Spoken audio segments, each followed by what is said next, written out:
I'm John Lavoie. I'm a sergeant with the Durham, New Hampshire Police Department, and I've been employed with the Durham Police for the last 7 years.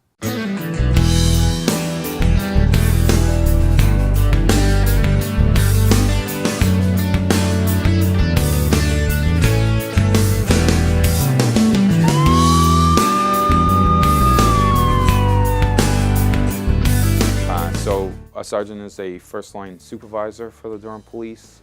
There are 20 officers in the Durham Police Department. There are 4 patrol supervisors who each supervise their own shift of patrol officers. So we have the normal responsibilities of any patrol officer to go out and patrol and do motor vehicle enforcement, make arrests, conduct investigations, respond to calls for service. We also have the added responsibility of managing the officers, taking command and control of the situations that occur on our shifts. Specifically for me, I run the busiest shifts that the Durham Police have, which is Thursday through Sunday, and I work the evening and midnight shifts, which historically with the university population that we have, combined that with the town population and residents that we have, makes for our busiest times. Our most calls for service, the most priority calls occur during that time. It's the greatest job in the world.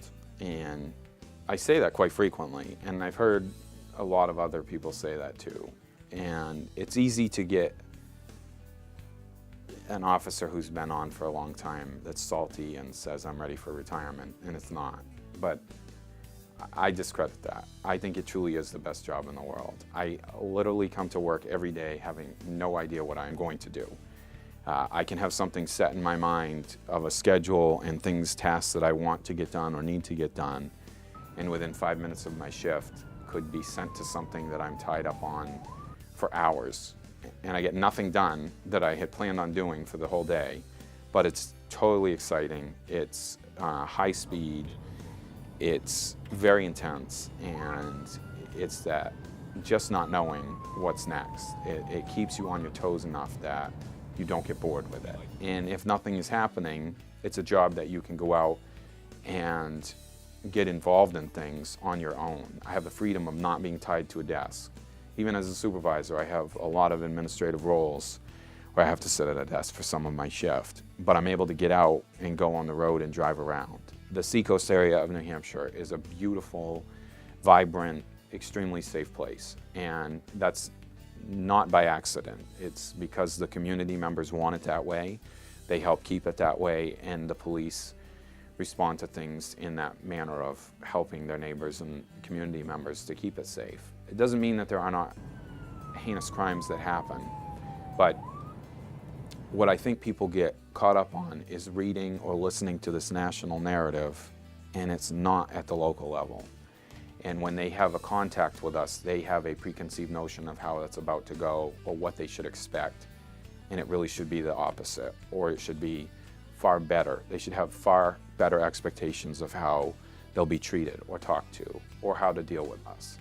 And I think a lot of times people forget that we're humans, that we live down the street from you, or drive on the same roads that you do, go to the same supermarkets. We have families.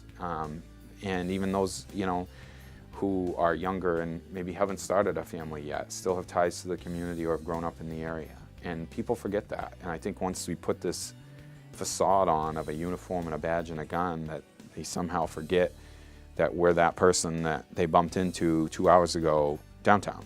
And I'm not a different person because I'm wearing this. I have a job to do, but I'm a human. And I like talking to people and having a conversation about things. We don't fit the national narrative. We aren't those labels and tag words that people see all the time. And I just wish sometimes people would give us a chance to prove that, or that they would just look and see past what you hear or read on your computer and go talk to the people that actually work in your community.